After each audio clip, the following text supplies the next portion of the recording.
Now I'm just fantastic.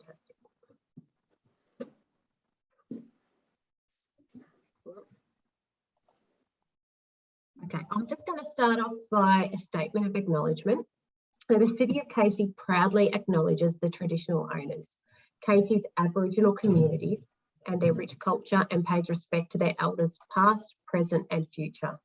We acknowledge Aboriginal people as Australia's first people and the traditional owners and custodians on the land in which we work and live. Oh, sorry, and you just have to bear with me because I am, back, whatever. I'm used to using Teams and not so much Zoom. So let me just show again. Apologies. And I am coming to you from home at the moment, as much as I would have loved to have done today's session in person, where we could be interactive and I could show you bits and pieces and you could have a look and feel at everything, but at least we still get to do this session anyway. So because I'm working from home, I'll apologise now if we do get any interruptions, because I also have the family home as well. Oh, where am I? Right. So I'll just start off by introducing myself a little bit. My name's Jennifer and I work for the City of Casey as a recycling educator. So my job is to talk to everyone in the community, from kindergarten children to people in community groups like yourselves, the general public, school groups, anybody. And our main messages is reducing your waste.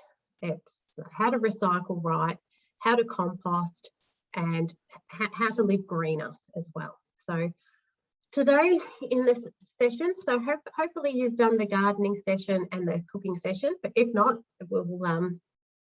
you'll still get a lot out of this session anyway. But what I'm going to talk to you about today is really going to tie in with both of those workshops. So today I'm going to give you an overview of how to recycle right in Casey. We're also going to talk about how we can reduce our food waste. And then I'm going to give you an overview of backyard composting and how you can find the right system and how you can get it to work well for you.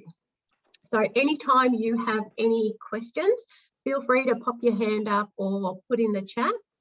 And if there's something you really want to know about, pop it in there and I'll make sure I cover it. Otherwise, I do my best to have it covered in the session, but I'll allow a good 10 or 15 minutes at the end where we can really nut out those questions and solve any problems for you.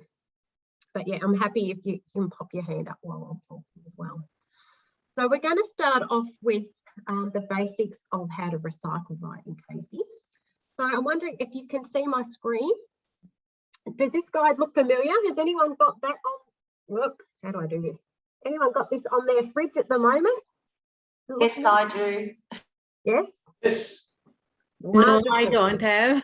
You don't. Does everyone live in the City of Casey? Yes, I'm from Hampton Park. Hampton Park. Oh, good. Well, these all got delivered about 3 or 4 weeks ago now to every household in Casey.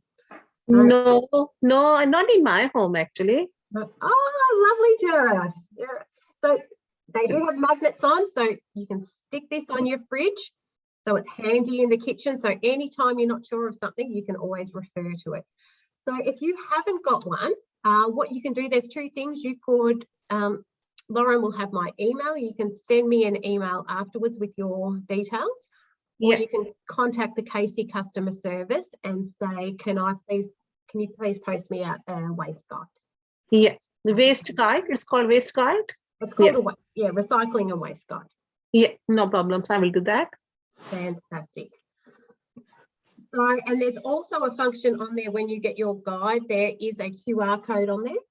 So if you need a hand to get to the website, you can use that QR code to open straight to our website. And we've also got access to lots of different materials on that website. So I'm just going to give you a brief overview of the right thing for the right bin in each of those instances. So first we're going to talk about the rubbish bin, okay? And when we talk about waste, we talk about it with the waste hierarchy. So the most important thing is when we're talking about waste is we want to reduce it in the first place. All right. We want to, so if your rubbish bin is overflowing every week, that's something, we really want to try to see what we can do to reduce what's going into that bin. So that's just keeping a note of what you're putting in there and, can you make some swaps to reduce your waste? So ultimately, everything that goes into that rubbish bin is things that you can't be recycled and you can't compost. So while we're talking about composting today, what we want to keep out of the rubbish bin is our food. Our food really doesn't belong in rubbish, and we'll go on later the reasons of why I want to put food in there. So what can go into your rubbish bin is your just general household waste, and we do ask that that's put in a plastic bag to keep all the dust and small items from, if the bin blows over or when the truck lifts the bin, that we don't have little bits blowing away everywhere. So if it's contained in a bag, that's fantastic. So this is the bin where we put any, the nappies and the wipes. If you've got some damaged clothing that can't be reused or donated. This is the bin where we put our soft plastics or plastic bags. Any black plastic, because it's no longer recyclable, has to go into the rubbish bin. Your broken ceramic and glass. A lot of people think that a drinking glass or a mirror or picture frame glass could be recycled, but it's actually not recyclable. So if you happen to break a drinking glass or a plate, it goes into the rubbish bin. Things that are new to that cannot be recycled is our milk and juice cartons. So when we say our milk and juice cartons, it is, it's hard to do this while I'm my outdoor screen. Things like, so you're talking about the cardboard ones? The Tetra Packs. Yeah. So the long life milk or long life juice, and also the cardboard milk cartons. Oh. Okay. Yeah. Because they're not just cardboard; these are actually got a lining of plastic on the inside, and the long life milk has got plastic and aluminium in them as well. So they're just small, layers of different materials that the recycling process can't separate and have viable material. So they now go into the rubbish bin. Okay. Also things like our disposable coffee cups, our disposable cutlery, any of that, or plastics with a 6 or a 7 have to go into the rubbish bin. Okay. And what's important that doesn't go into any bin is no e-waste. So that's any materials with a cord or a plug or batteries. Okay, they have to be taken to a transfer station, or you can put the batteries can go to your Aldi supermarket, but we don't want those into the rubbish bin. All right, then we've got our recycling bin. So our motto with our recycling bin, it needs to be clean and empty. And we want to make sure that it is recyclable. So we always say that check it before you chuck it, okay? And if you're not sure if it is recyclable, we say leave it out. Leave it out until you can ask us. So you can always contact the waste team at council to ask. You can ask on we've got a Facebook group that we'll share the details on. No, or check your guide. If you're not sure, leave it out. So this is in the recycling bin. We can put all our metals and aluminium as long as they're empty. We can put all our cardboard and paper. So that's our egg cartons as well, the toilet rolls, our cardboard boxes. We just say it's best to sometimes flatten them out. Our glass bottles and jars that held food or drink. So that's how we differentiate what glass can be recycled. So if it held food or drink from the supermarket, it can go into the recycling bin. All our plastic bottles and containers, as long as they are empty, it's lids off, and if they've got that recycling symbol number 1 to 5 in there. So any of the small, like your milk bottle lids, they're too small for the recycling. So we ask that we take those lids off and they have to go into the rubbish.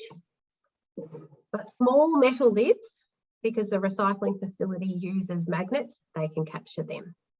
Okay. So it's really important that our recycling items, whereas in the rubbish bin, we put everything into a bag, our recycling all goes in loose. So we just pop the items in loose so they can be separated at the recycling facility.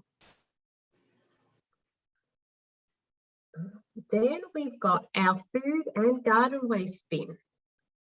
So this is something that's new. It came through last year, the ability to put food into the garden waste bin. So this is something, if you didn't have a home composting system, you can use this service. Or if you do have a home composting system, you can use it to complement, because sometimes this can take food items that couldn't necessarily go into your standard compost bin or worm farm. So just like the recycling bin, all items need to go in loose in here. We can't have any plastic bags at all. Even if the plastic bag says it's compostable, it can't be processed at our facility. Okay, so a lot of people talk about, oh, what about the smells, and it's going to make my bin all yucky. If you were putting food in the food and garden waste bin, we say use one sheet of newspaper to wrap your food in and pop it in, or mix it with some lawn clippings so your food's not sticking to the sides. But ultimately, for those who aren't home composting, so this is great conversations to have with your neighbours, is that they can use this service and put in any items that were food. So any items from your garden that is plant material, so we're not throwing in rocks or bricks or plant pots or, you know, garden hose. You'd be surprised what ends up in these bins. But just the plant material, your lawn clippings, your any garden material. And this is quite handy for plant material that you might not want to put in your compost bin because of weed problems. So in my food and garden waste bin, I actually put my cooch and kikuyu runners that I keep pulling out of places where they shouldn't be. I know that if I put that in the compost bin, I'm just going to throw it in there. So I pop that in here, along with the hard to compost things like meat bones, and it's citrus season at the moment. So we're going through lots of citrus, more than I can compost in my home backyard. So that's something that I put in my food and garden waste bin. The other thing that can't go in here is pet poo. So no dog or cat poo or kitty litter into the food and garden waste bin. It's got too many pathogens in there. That has to be bagged into the rubbish bin. So that's all the items that can go into each of our curbside bins. So we're going to talk a little bit now going into the problem of food waste and what it is. And you'll know, if you did the first session of how to grow your own food, you'll understand, you know, how much effort actually goes into growing your own food.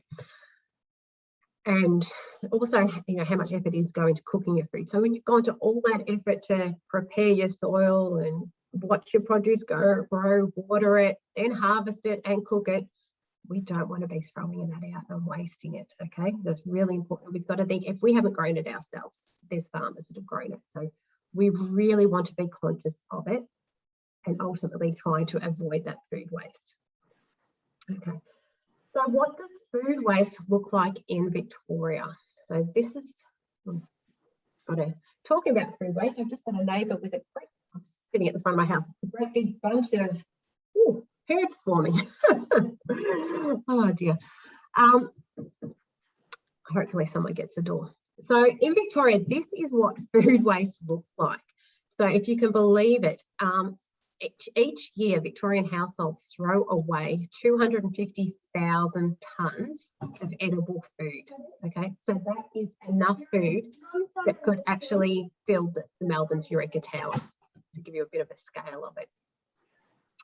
So the average household in Victoria throws away just over $2,000 also a year in wasted food. We talk a lot about sustainability in your house, and there's been lots of education material on, saving water, turning the tap off when you're brushing your teeth. No one leaves a tap running while they walk away. But people don't link that into food waste as well, and how much it really does add up financially. And that's something to think about. And of that food, about 2/3 of that food that's thrown away could have been eaten. So that's something to think about, and think about how that works in your household situation. And when we're talking about food waste, as I just mentioned, it isn't just about, throwing the food out. It's all that embedded energy that's gone into producing the food. So the farmers had to produce it. And for the farmer to produce that food, he's had to cultivate the soil, fertilise the soil, water it, run his tractors. So much energy is put into just producing that food. Then you've got the transportation costs. We've got the processing and packaging of the food. We've got the refrigeration, the heating, the handling. So when we're throwing that food out, we're also wasting all that energy and effort that's gone into producing that food. And that actually has a really high impact on our larger environment. So when we do actually throw that food away into our rubbish bin and it ends up in landfill, a lot of people did think that our landfill is just a great big hole in the ground, but it's actually much more than that. So this is a bit of a snapshot grid of what a modern landfill looks like. So it is a highly engineered structure with, ultimately it is like a giant plastic bag in the ground. So it actually contains everything inside it, captures any of the leachate, the liquid that comes off it, and processes it. So all this happens without oxygen in there. So what happens to all our food that goes into landfill? It is actually, it can, if it does break down, it's without the presence of oxygen, and it then releases methane gases into the atmosphere, which is really bad, and one of the things that's affecting climate change. So that's one of the reasons we really do need to reduce it. And with our audits on City of Casey bins, it's close to 50% of the rubbish bin is actually containing food waste. All right, so we can do a lot with that. Now, one of the reasons we do compost is, as you know, those of you who do grow food, is our soils in Melbourne and Australia are very poor nutrient soils. So we actually have to add a lot of nutrient into our soils to be successful gardeners. And if you do want to have a garden, you can buy the best plants and, put in the best design in, but if your soil structure is not right, your plants aren't going to grow. So you can either go to hardware stores and buy synthetic fertilizers or compost or manures to add to your soil, or you can make your own compost at home using what you've got to actually help your soil. So the moral of all that is we have to stop wasting food. Let's enjoy what we've got and reduce the waste. So how can we reduce our food waste at home? So the most important thing is, before you go shopping, is look at what you've already got. Do a stock take of your fridge and pantry to see what ingredients you've got, and then plan some meals to use what you've got. So that way you'll write a shopping list, but you'll just be writing a shopping list for what you need to finish the meals for the food that what you've got. When you go to the supermarket, that number one rule, don't go when you're hungry, because your brain's not thinking right and everything looks shiny, and it's all the marketing in the shops is to get you to spend more than you need. So don't go hungry. Remember your list and stick to just what's on your list. So you're going to be saving yourself money and working more effectively. The other thing is to use your fridge like they do at the supermarket. So put your fresh stuff, especially when you get home from the shopping centre, put your fresh food that you've just bought to the back and put what you need to use to the front. Okay, so you know, this image here of the fridge, I'm sure we've all been guilty of having a messy fridge with stuff just crammed in there. That's when we start to get food waste, because we don't know what's hidden in the back then. As you know, even I'm guilty of it. Things that get hidden in the back don't get eaten until you find something that's growing something in the background. So yes, that really is the key. And by doing that, to think if you can save $2,000 a year by shopping effectively, it's going to make some huge difference. The other thing to do is to keep track of and know the difference between what's a best before date and a use by date. Okay, so best before means the manufacturer just guarantees that product is going to be ultimate up until that date. So it's still okay to eat after that date. It may lose a little bit of quality, but it's still safe to eat. Whereas the use by date is, it really is technically use it by that date. And when you're talking about, raw meat or chicken, that's something you have to be really careful of. But knowing the dates of the food that you've got and managing it accordingly. So you check the date. I've got 2 days to eat that. Can I cook it now? Because if I cook it now, I know it's going to have, an extra 3 or 4 days left in the fridge. Or if I'm not going to be able to cook it now, put it in the freezer. Okay, because the freezer is that great place where you can just push pause on your food, and then the day you want it, you can pull it out to defrost it. So that's really handy to do that. Okay, and reusing your food, using what you've got. So usually the day before I'd go shopping, I clean the fridge food. So it's clean the fridge, curry, risotto, or soup. Once you make those dishes, there could be anything in there. It doesn't matter if you had to cut a bruised bit off or a bad bit off, or when it all gets mushed together and cooked with those sauces, you're not going to know the difference if you've got fussy eaters. If you've got things like your dairy, your milk, or your yogurt that's close to use by date, use it to make a smoothie, or you can even use your yogurt in your cakes and your breads as well. So it's ultimate. And if you've got fruit, can you turn it into a cake or a dessert smoothie? There's lots of things you can do with food. If you're not sure and you're not confident in the kitchen, the internet is full of recipes. You can very easily just Google what ingredient you've got and come up with hundreds of different recipes you can choose. So then once we've reduced and reused all the food that we can, if we're left with things that we just can't eat, it's fine. It's how do we recycle it? So we can recycle it by composting at home or in our food and garden waste bin. So here are some options on our different composting systems. So some of these may look familiar and some of them might look a bit new to you. So we've got some standard composting bins. We've got our worm farms. We've got worm towers. We've got the Kashi kit. And you can also use, poultry, some chickens to help with your backyard composting. So the basics of composting. Oh, I've just seen Jared put a comment in here. Supermarkets will take back the soft plastics. Yes, they will, Jared. Thank you for pointing that out. So yes, we do encourage people to take their soft plastics and back to Coles or Woolies where they can be recycled. That's great, because and by doing that, by taking your food out of your landfill bin and removing your soft plastics, do that for a week or a month and notice the difference. You're not left with that much stuff to actually throw out. So that's doing some great work. So thanks for pointing that out, Jared. So the basics of composting, as I explained earlier with the landfill, that's actually anaerobic. There's no oxygen in that environment. So what we're doing with most of our composting systems is an aerobic system. So that is where the food is broken down with the presence of oxygen.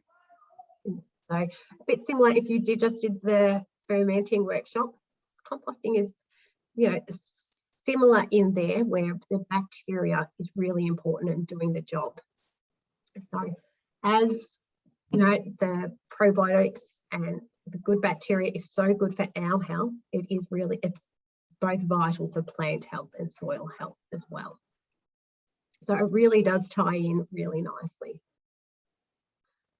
So the basics of composting is that we're putting the right ingredients in the right proportions.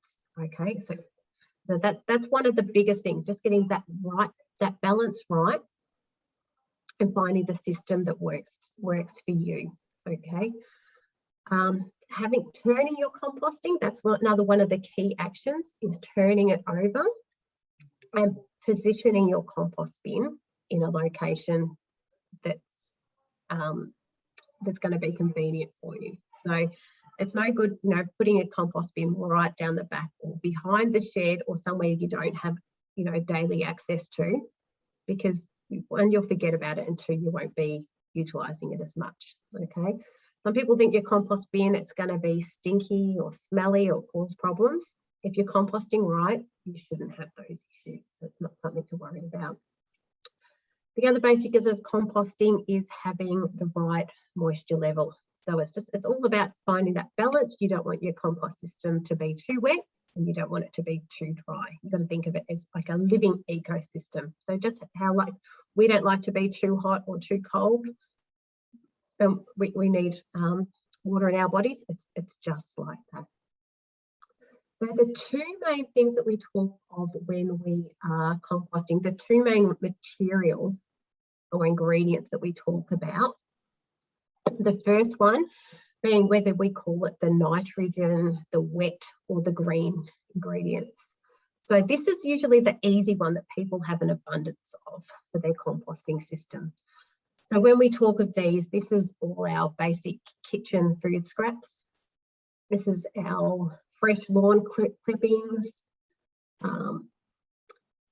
your tea leaves or your coffee grounds. That's also one of these ingredients, and just your basic weeds and plant material.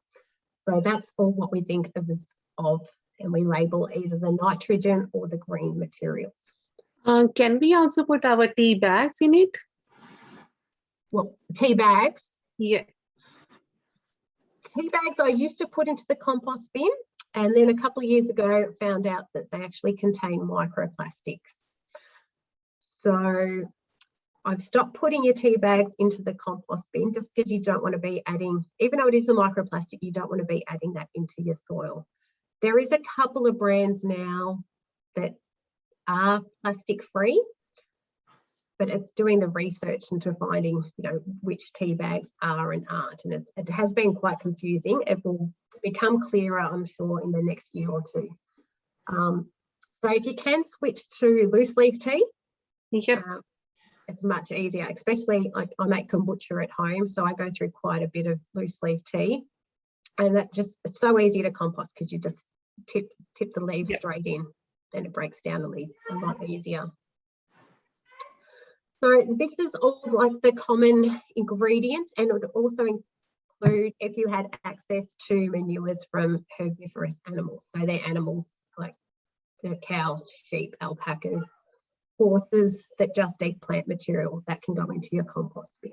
Jennifer, if you've got a compost caddy, would you be able to rip open your tea bags and just shake the tea leaves out of the bags and then put the paper casing and that straight into the normal bin? Yeah, even I was thinking about that. Can we empty cut the bag and empty the contents in the compost? Yeah.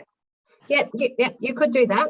But I don't have one handy, but if you were switching to loose leaf tea, I've got a little metal. It's like a little, if I had someone to run and get it for me, if I get time at the end, I'll show you. It's like a peg type system with a stainless steel mesh.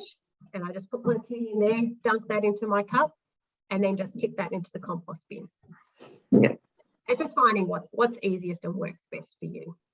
And Jennifer, at this time, I don't have any compost bin or anything at my home. But what I did last summers, I was putting all my garden kitchen waste digging the garden and putting the waste in it, and putting again the soil on it. So is that all right to do that? Sorry, that was Jared's got one. Sorry, Jared's just got.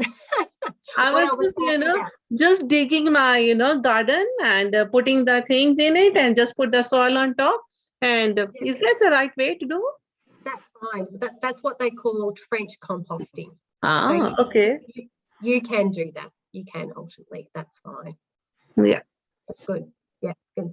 And you're making really good use. Yeah. Use of your scrap. Absolutely. Thank you for that, Jared. Did everyone see what Jared just held up? That's where you just pop your loose leaf tea leaves in, dunk that into your cup, and then put that into your compost bin. And you use it over and over and over. It lasts forever. Forever. Yep. And the loose tea leaves are so much cheaper than tea bags as well. All right. So that's what covers the first half of the ingredients. So we say it's good to have 50%, half of your compost system with the nitrogen or the green, and half as what we call the carbon, dry or brown ingredients. So that material is your dry leaves, your twigs from your garden, shredded newspaper or cardboard, some hay or straw, paper towel, tissues or brown paper bags. Now, paper towel's got an asterisk next to it because paper towel is fine if it's just been cleaning up, spills or used in the kitchen. But if you have been using antibacterial cleaners in your house with that paper towel or soaps and put that into your compost bin, as we explained before, it's all that good bacteria. What you're actually going to do is kill all that good bacteria in your compost bin, and it's going to struggle. So that's just one thing to keep mind of. So it's just thinking, how do we get that balance of having half the contents of your compost bin as the green material and half as brown? Because a lot of people struggle to get the quantity of the brown material. So one key way to do that is, say if you are mowing your lawn and catching your lawn clippings, is find a large pot or somewhere in the garden that you can just keep a pile of the lawn clippings to naturally dry out. Because once your lawn clippings have gone from the green fresh to dried out, then it's now the carbon or brown material. So that's a key way, is saving your newspaper. And one good way I do it, and remember to make sure I've got that balance each time, is I actually line the bin in the compost bin in my kitchen before I fill it up. So I've got the lining of newspaper in my kitchen compost container, put all my food scraps in there. Then when I go to the compost bin, tip it out. One, my bin doesn't have all the yucky foods stuck around the edges, and two, I know, have I got enough brown stuff in there? Do I need to add more? So then after I've emptied it, I just give my kitchen caddy just needs a quick rinse. So I usually tip that water either onto a plant or into the compost bin. So that's a really handy tip, just to remember to keep adding the brown into your compost. Oops, sorry. Put the wrong button here. Okay. So as we mentioned, it's all about that balance. So the carbon and nitrogen, you want to keep it about the same.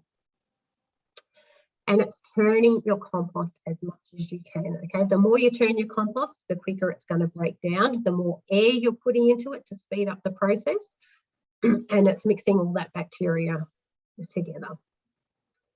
So we don't want our compost to be too wet or too dry, and you can sort of tell that by a visual aspect when you're turning it. You'll know if it's dry because it's starting to look dusty, and if it's too wet, it's going to be all bluggy. So if it is too wet, perhaps add some more dry or brown material to absorb some of it off, or just stop adding some water to it. So with composting, the smaller pieces are going to break down faster. So if you added half a watermelon container, or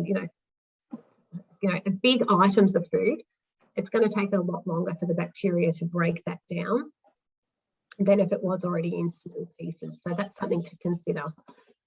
And the things that are really hard to break down is your eggshells, your corn cobs, and your avocado skins and pips, okay? With the eggshells, if you crumble them up first, crush them before they go in, they're going to break down a lot faster. Things like your corn cobs, they could take years to break down, but you know, they're still organic material, so you can put them in there. It's just that, you know, you might still find them when you're digging in your garden a bit later, but you can just stick that back under the soil. It's going to continue doing its thing. And what I find with avocados is usually I'll be turning the compost bin and I'll actually find the avocados started to shoot in the compost bin, and that's something I gently dig out and then pot up. I haven't had any luck growing an avocado with the toothpicks on my kitchen windowsill. Can't do that.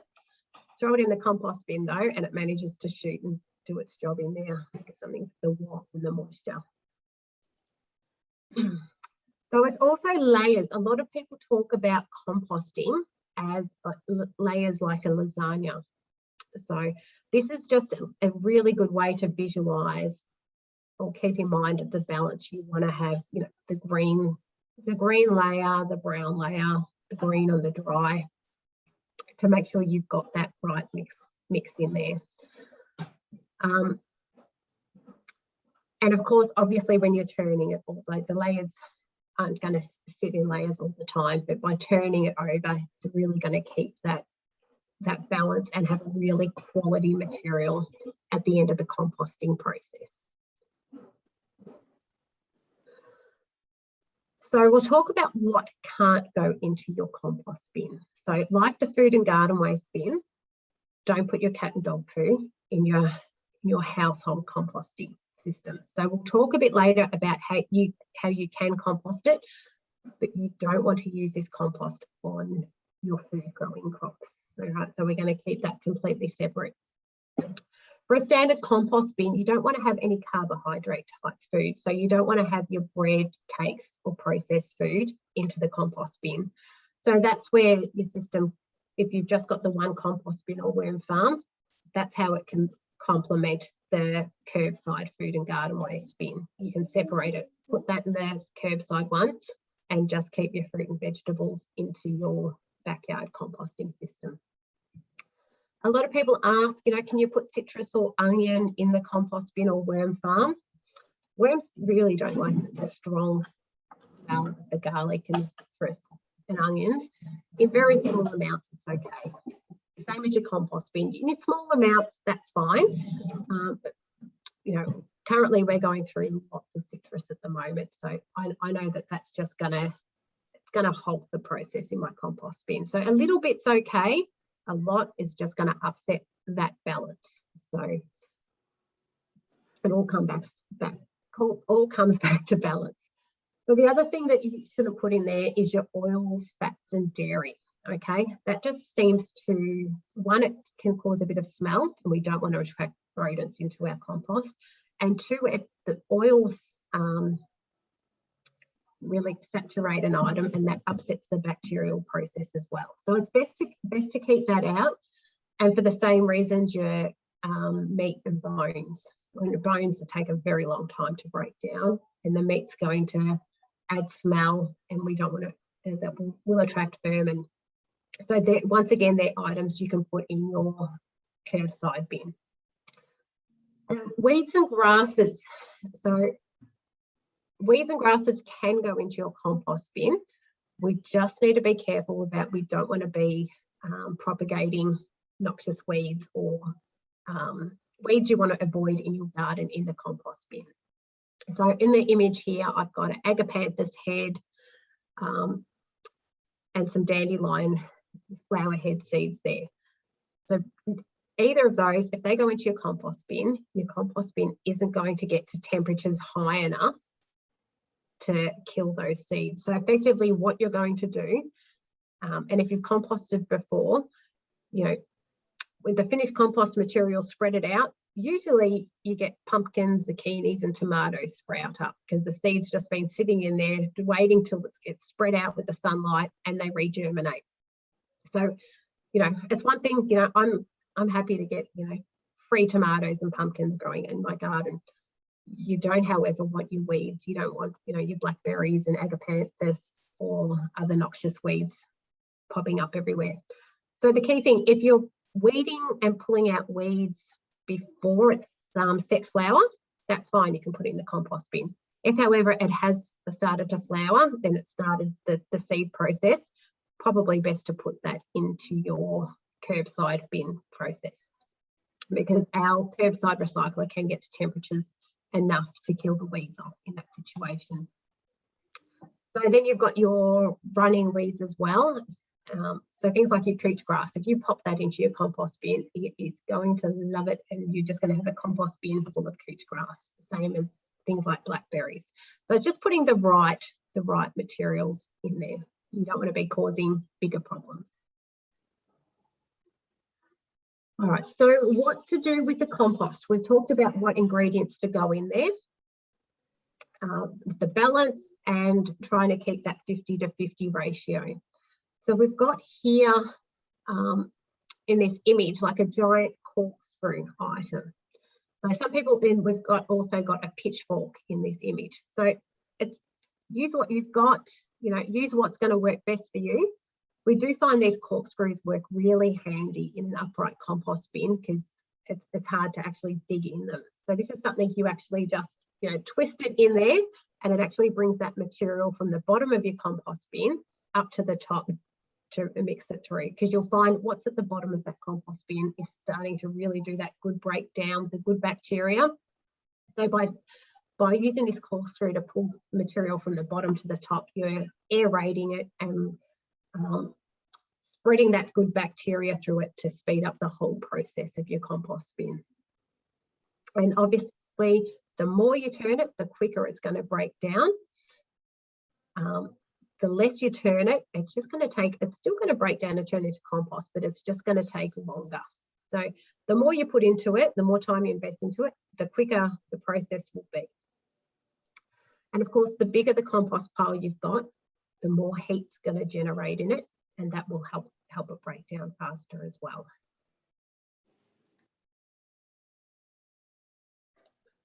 Okay, so we're going to go into what some of the common mistakes are. So there was a question on Gardening Australia last night, if anyone watched it, should my compost bin stink? And the answer was no. Good, when you're composting correctly, it doesn't smell. But I know even I've had some compost, errors myself, where you've gone to open the lid, and as you open the lid, all these bugs and flies come out everywhere and it doesn't smell good. That just means that we haven't got that balance right. So that usually comes when you've put too much of the one ingredient in there. You've probably got too much of the green or the nitrogen, most probably, or too much of one food source. So if you're just putting lawn clippings in there, you're not going to have a good quality compost. Like this image here, if I had an abundance, my apple tree dropped all these apples and I just threw in, buckets of apples into my compost bin, I don't have that balance, and it's just going to start rotting and moulding, and it's going to cause issues and smells. So that's usually when we come into problems with composting. If you're putting the wrong thing in, like meat in there, it's going to cause issues. Another thing people have had issues with is rodents getting into compost bins. So they've buried up underneath the wall and got it to the inside. So if you can see in this image here, this compost bin has got a layer of wire mesh underneath it. So that helps the rodents, that prevents them from being able to burrow and get in from underneath, which can be really helpful. The other thing I do is bury the sides. I actually mound up the soil around the outside, and that way I can visually see if there's a tunnel coming into it. The other thing you can do, by turning your compost bin frequently, rodents aren't going to nest in there. If you just threw your scraps in there and just let it sit there, it's this beautiful, warm, especially in winter, this warm environment. It's like a 5-star hotel for rodents. It's full of food, it's warm, it's soft, and it's quiet because they're not getting disturbed. But if you're weekly, mixing it up, they're not going to have that environment to live in there. And the other thing is having your compost bin in the wrong position. So you know, you don't want to have them somewhere in the bleating hot in the middle of summer, because it's just going to get too hot and it's going to cook it in there. So it's just finding that right location where they're going to get a little bit of, you don't want it fully in the shade because you do need the heat, but it's finding that balance and having your compost bin in the location where you are going to keep tabs of it every day. So how to harvest your compost once you've done it all right, you've put the right ingredients in, mixed it enough, kept it moist enough. It's how do you know when to harvest your compost? So everyone's backyard environment is going to be different. Everyone's inputs into their compost system is going to be different. So it will be different for everybody. But you know when your compost is ready, when it actually looks like compost, okay? When you can't see identifiable food bits, you can't see this banana peel and apple core, and you can't see that in there. When it's been mixed up, you'll get a feel for it and you will know when it's right. So, and your compost, it won't smell. Usually when I do these workshops, I actually bring in some finished compost for everyone to pass around and have a look. And it just smells, you know, earthy. It doesn't have a stink to it. Like if you've done it well, you should have worms in there as well, which is perfect to scatter around your garden. So there's different ways. Everyone has different ways to use compost. You might have a potted garden where you can spread some compost around the top. You might have a veggie patch. You can sprinkle it around your plants. You can use it to dig into new plantings, dig it around the base of the soil. But usually with the soil that I've got, I could never ever produce enough compost to keep my garden happy. So it's very valuable stuff in my garden, and I use it as sparingly as I can. So one of the ways that I use my compost bin is I've actually got two. So I have one where I'm filling my compost bin, filling and using it, and then when I get it to I think it's right, and I want to let it finish the compost process, then I start adding to my other one and turning it, so that way I don't have to pause the composting or look for another system. I can keep it going, which might be an option or something for you to consider, because it does, if you keep adding fresh material to it, then you're not going to be able to use it unless you've got the composting system where you can pull material out the base, which we'll go through in here. So it's how do you decide which compost bin is best for you, okay?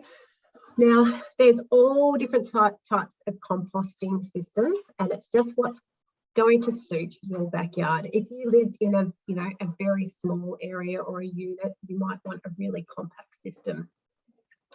If you lived on a large acreage, I know I dream of having some timber, actual compost, separate composting piles where I can add to, but I don't have room in my garden at the moment. So we've got everything from, the cheapest on the market and the easiest, and it's the one that I use at home. I've actually got two of these, the ones on the left-hand side here. It's just two parts. So you have got the open base and open top with a lid on it. All right, there's no hinges, there's nothing to break off it or snap, and they last for years and years and years. They're made out of recycled plastic, and they're just really simple to use. We've got, if you ever get to my Una farm, they've actually got a line there. We often do our composting workshops on location there where we can go outside. They've actually got a lineup of different composting bins there where you can actually have a look at them, or you can go into the hardware store and have a look at what's set up there. These ones people tend to like because there's a little opening at the bottom that you can open up so you can keep adding to at the top and pull out the compost at the end. I find them quite tricky because it's got hinges and things that open and close. A lot of the time they can snap, they can become weak and will fall apart. So they're just not as robust as these ones. So ultimately with this standard tunnel composting system, all I do to harvest it when it's finished, I lift it up. I lift it up so all the compost is in a pile on the ground, and rather than barrowing it everywhere, usually I just spread it out in that system in that garden bed. And so that garden bed's been composted. I usually then move that compost bin to another spot of the garden that needs fertilising, and it started again there. So I sort of get this rotation of compost bin around the different garden beds. So that works. So there's no base in this? There's no base in this one. No, it's open at the base. Oh, okay. So that works really easy for me. I've got lots of garden bed area to do that. If you have a small garden area, there's these composting a rotating system like a tumbler. So that's where you just put the material in and you can turn it by a handle. That does take a little bit more. You really need to watch that because it's not absorbing the moisture from the ground. Sorry, getting interrupted here. It's not drawing the moisture from the ground, so you need to really keep an eye on it because it's a lot easier for this one to dry out. The other thing, when you've got the open compost to the soil in your garden, you actually have the worms come and move in because they're moving through the soil. So you don't get that with the tumbling system. But you know, if you didn't have much garden space, you know, it's better than nothing, and it does suit some people. We've got, these are quite new on the market. This is called a solar composting unit, and I haven't tried one of these myself because it is quite pricey, but I've heard some really good feedback from these. And these ultimately can take all types of food in there. So you can actually put your carbohydrates and your other foods in there. It's open base at the bottom, and it's actually got a buried cage underneath. So the worms can actually, it's a little bit like a worm tower. The worms can move in and out, and all the nutrients can like permeate through the base of this composting system. But it's designed in such a way that it actually gets the heat from the sun and gets it to a much higher temperature than you would a standard compost bin, just in the design of it. So it does cost a bit more, but it's, you know, it's hands off. All you have to do with these is throw the food into a sunny spot in your garden bed that has active garden growth. So you couldn't just put it just on a mulch section. You know, it actually has to have active plants in there that are going to draw up the nutrients of the soil. And then you've got this really fancy, there's a few different types like this on the market, the aero bins. So these can cost, you know, multiple hundreds, if not near close to $1,000. So they're a very well made compost unit. They've got a big aeration chamber in the middle to put oxygen all through it. And they've got flaps at the bottom where you can pull the harvested material out. But, you know, they are quite expensive. So it really doesn't matter what unit you do choose. What matters is what you put into it, that you're putting the right ingredients. You know, you can spend $1,000 on a composting unit, but if you're putting the wrong thing in there, you're not going to get the right output. So it's buy the best one that you can, that is going to suit your needs. Okay.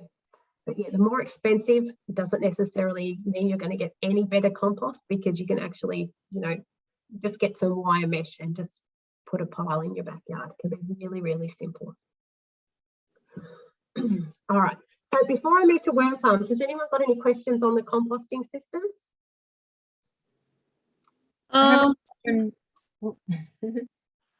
have just heard like a City of KC Council, you know, helps people in buying compost bins. Is that so? They help people to, yeah. We do. We have a rebate to help you purchase your compost system. So, yep, I'll have those details towards the end. Okay. Yeah. Jennifer, is it okay to add mouldy food to compost? Yeah, you can, absolutely, because it's actually going to do the moulding process in the compost bin. So that's fine. Yeah, that's actually, it's already started that accelerated breaking down. So that's fine. Yeah. Okay, can I ask you something? This box, like when I put the stuff inside it, so how much do I have to fill it? Just as you go. So it's, you know, if you've got a bucket of your food scraps, try to have, you know, a little bit of the brown material. So either some dried leaves or some ripped up newspaper, something as well with it. Yeah, so I keep on Yeah, so I keep on putting whatever the materials, things you've said, and then after like I realize it's full and I keep on turning it. So then after that I don't put in it once it's full. That's what you're saying, isn't it? Yeah, once it's full, you'd want to let it sit for a couple of weeks, just turning it until it's all broken down. All Because once broken. So yeah, ultimately, if you can see my pointer, I've actually got 2 of these. So once it's full, I Yep. let it sit there. I just continue to turn it until it's finished, and I add to my other one. Okay. So I'm, always got something to add to. So that might be something you could complement with a worm farm, or just do some trench composting while you're waiting. There's, different options. Thank you. So how much it take times to, break it down? Oh, look, it depends. Depends on what you put in there and what time of the year. So ultimately in winter, when it's colder, Yeah. it's a lot slower over winter, where in summer it happens a lot faster. The Yeah. more you turn it, the faster it's going to break down. We're just trench composting at the moment, and Okay. we're finding that if we start that process during summer and keep adding to it, by spring, I'm able to use that, and it's filled with worms, and you can't see any of the organic material. And it doesn't smell at all. It just smells Yep. earthy, like you said. Yeah. Perfect. Yeah, that's good. That's good. All right. So we'll get Jennifer, on to... Yes, Jennifer, can we add soil to it if it is too wet? you can. Yep. Yeah. Yep. You can add some soil into it. Absolutely. Thank you. Okay, so we'll get on to worm farms. So worm farms are very similar to your composting bin. They're just smaller, and they do have different types of food that they accept. Okay, very similar. You can put more food scraps in there with less of the carbon or dry material. Excuse me for a second. Sorry about that. So worm farms are a lot smaller units, so ideal if you were in a rental property or a unit somewhere small, because you can actually take the worm farm with you, and it's a very compact system. Or even if you were just in a 1 or 2 person household and didn't have much food scraps, that would be enough to keep the worm farm going. But if you were living in with a large family and lots of outputs, you're going to be having more food waste than just one worm farm can handle. But you can have multiple worm farms or a bigger system, just finding the right system that works for you. So worm farms usually add as a tray system, where you keep adding the scraps to the trays and work your way up. So one of the differences is, if you have a compost bin with an open base, you're going to have the natural worms coming into the system. With a worm farm though, you do actually have to add composting worms. So that's something you can buy from wherever you purchase the worm from buying composting worms. Or if you had a friend who's got an established worm farm, it's something you can, fill an ice cream tub with some worms and introduce them into your worm farm. So one of the differences is you're not going to get the same volume of composted material. The worm casting is a lot less, but you'll also get the worm tea, okay, which is the liquid that you can tap off, which is really useful as a liquid fertilizer for your garden. So one thing that's really important in your worm farm is where you locate it, because worms, they're a living creature, and because it's in a contained system, they can't get out if they don't like it. So it's finding that right place. They don't like it too hot. So it's having a cool spot to keep the worms, to keep them happy. So we've got here on a cross section here of what the worm farm looks like. So usually there is the base with the tap, and that is where all the liquid collects that you can use on the garden. We've got then that first working tray. So the worm farm might come with 3 or 4 different layers. And what we do, we start one layer at a time. So we start initially with this first working tray, where you put the worm bedding in, and then you can add your food and kitchen scraps. Obviously, the same as the composting bin, the smaller the pieces, the smaller and the faster it will break down. So the worms actually don't munch with their teeth and break down the food pieces in there. It's actually the natural bacteria breaks down the food, and the worms eat that and harvest that. So once you fill that first layer up and it's full of food and the worms are happy in there, that is when you add your second layer and continue adding your food scraps. And the worms, the trays have each got layers of holes in there. So the worms can actually move and migrate their way up into the worm farm and down again. So the worms actually find a place where they, you know, when they're hungry, they'll go to the food, they'll find that right spot, and they'll actually breed into this worm farm. What you can do with the worm farm to make sure, because the worms they don't like, you can't dry them out, is actually put a layer on this top tray, is either put a layer of hessian or thick newspaper on top, keep it moist and wet to keep them happy, especially in summer. That's really going to help them. So the tap on here is to harvest what people call the worm tea or the worm wee. It's really important that before you put that on your plants, you actually dilute it. So think of it like a concentrate. Like it's about 30 ml of the worm tea to a full watering can, about 10 litres. Just make sure you dilute it. It's always handy to take the rose off your watering can, because if you had the rose with the holes on it, it gets all clogged up with the stuff. So, but it's a great plant tonic to help your garden. All right, choosing a worm farm. The worm farms usually are usually quite similar. It's just finding the right one for you. They've all got the tap at the base and the sets of layers and the lid. Okay, so you can find them at any hardware store or online, or there's instructions online where you can make your own. If you happen to have the space, old bathtubs can make some really great worm farms where you can make them out of some polystyrene boxes. And there's lots that you can do there at home. But the most important thing is you have to actually use composting worms. You can't dig the worms out of your garden for this, because they're not going to work in the same way. All right, there's also what we call the worm tower. So this is ultimately like a really micro worm farm that actually lives into your garden bed. So this is really handy if you live in a very small backyard, or we're renting again, because you can just take the infrastructure with you. So you can buy them already set up, or there's plans online you can make your own. But ultimately, it's just a big pipe that you can bury into the garden, and it's got holes drilled all along the outside.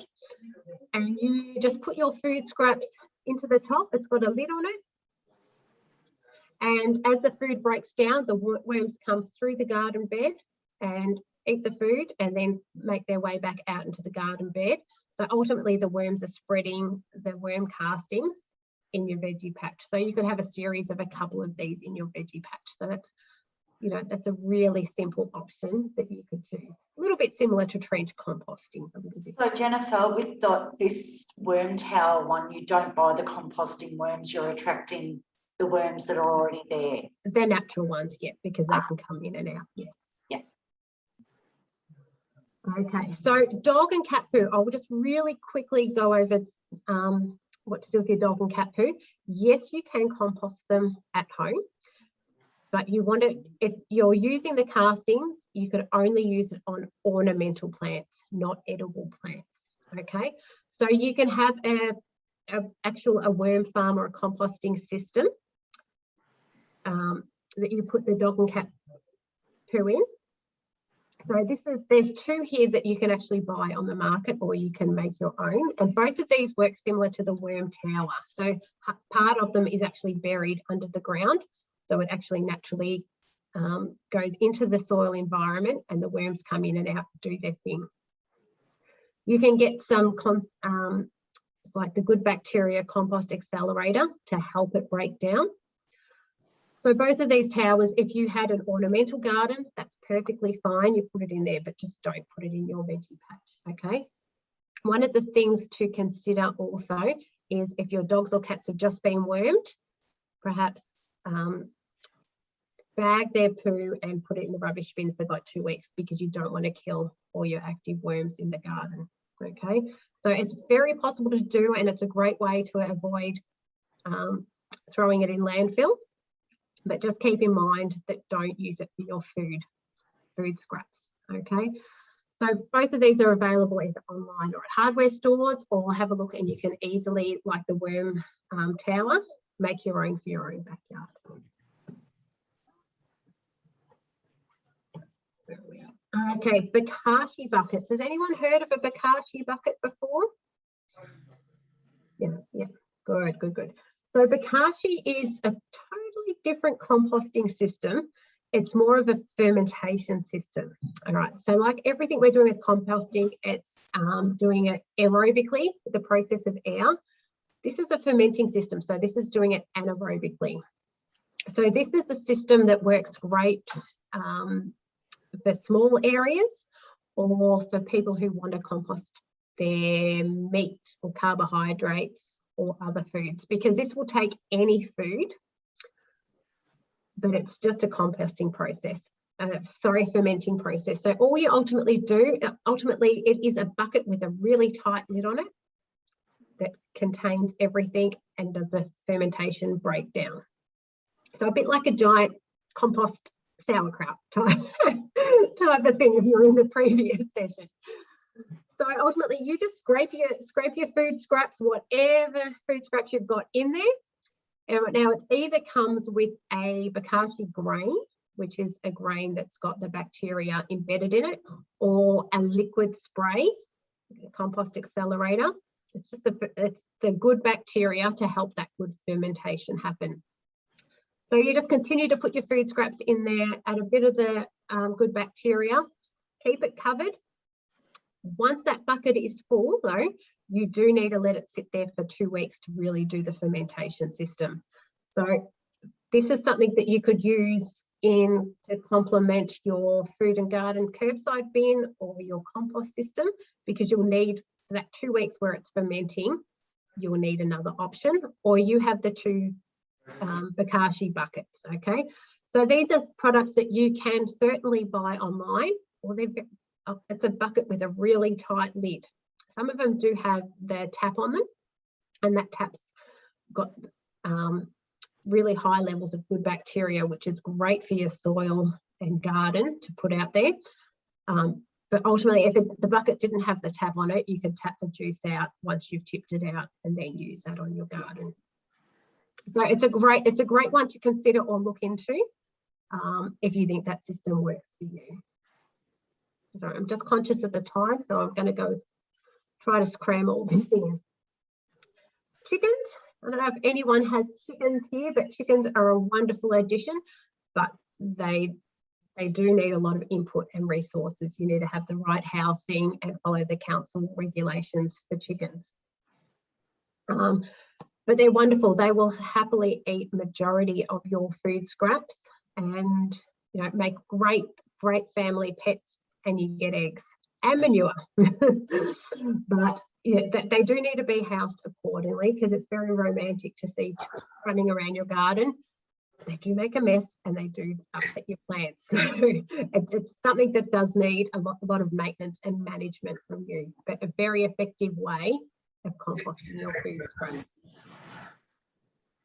So someone did ask about our council rebates. So through our council website, you can apply for a rebate if you have purchased either a compost bin, a Bokashi bucket, or a worm farm.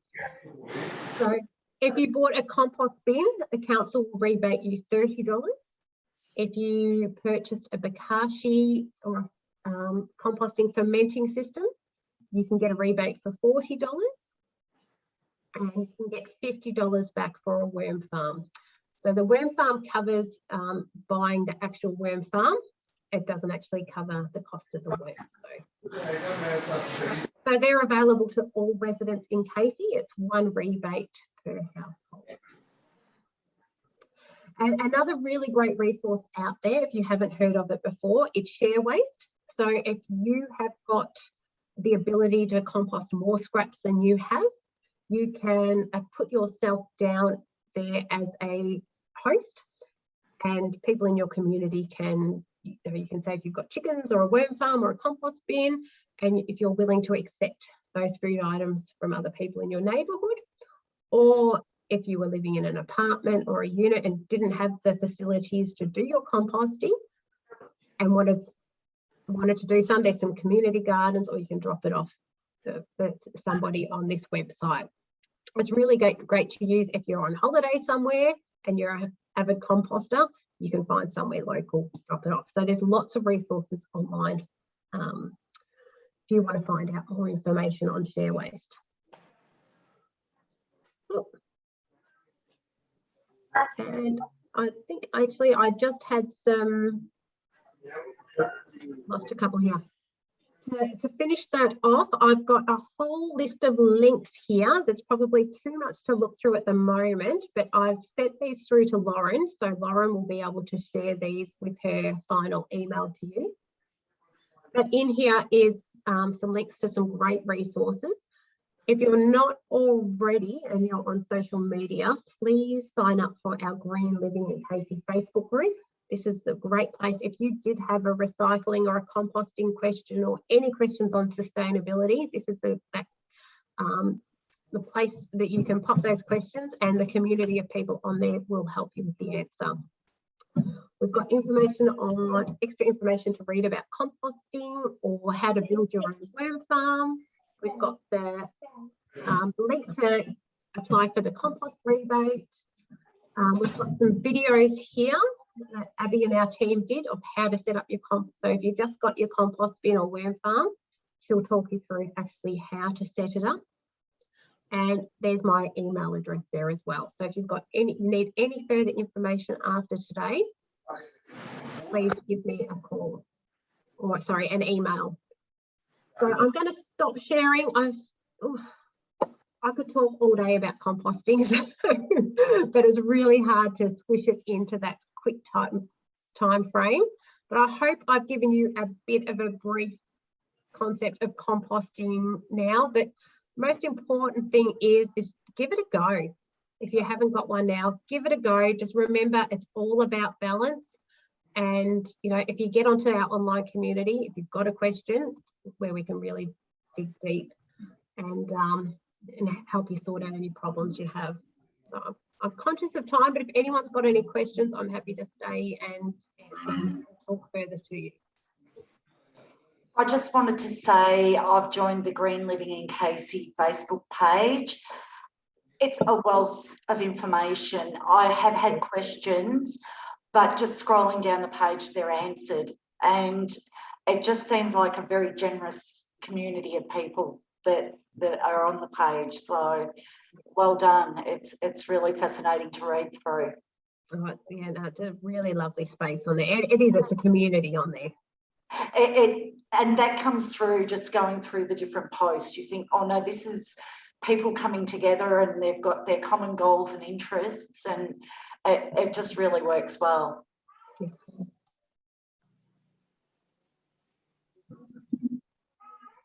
So does anybody else have any questions for Jennifer? No, thank you very much for your presentation, Jennifer. It's very good. You're very welcome. Okay. Thank you, Jennifer. Yeah, very informative. I'm going to go leave the meeting now, so thank you very much. Enjoyed it. Thanks, Bye-bye. Gerard. Bye-bye. Thank you.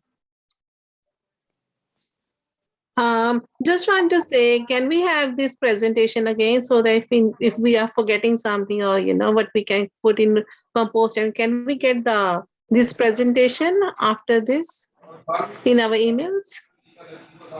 I'm not sure that I'd be able to send out the recording via email because it would be a large file. However, what we are planning to do is when restrictions are eased and we're all able to come together, we would really love to run this workshop at the Balla Balla Community Centre in person. And that way Jennifer will be able to bring in a sample of composting, so you'll be able to see And I think this presentation has worked well, but if it was in person, I think it would work so much better. So just make sure you've signed up for our newsletter, and we send out probably once or twice a term a big newsletter of what's coming up. And we send that to people who've signed up to give them the first opportunity to register. Yeah. And what I do have that can go out, Veronica, is I've sent Lauren a PDF of our composting guide. So that runs into a lot of detail, everything that I've covered today that you can read through. And that with the videos that will be in the link, you should find really helpful. But I'd love to do it in person. It's so much better in person. Thank you so much, Jennifer. I was looking forward to do composting for a long time. So I think I got a good picture now. So the first thing I have to go is to buy the compost bin and start. Yeah. Thank you so much for the information.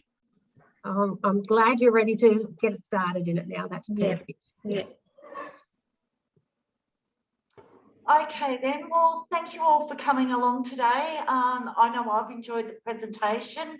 You can really tell that Jennifer's passionate about what she's presenting on, which really helps when it's an online situation. But thank you, Jennifer. It's been great. I've picked up some information and I'm sure I'll be picking your brain. Welcome to. Always happy to talk composting. Always. Thank you so much, Jennifer. You're welcome. Lovely to meet you all. Thank you. Jennifer. Thank you. Thank you. Okay, thank you. Thanks for organizing, Lauren. Thank you.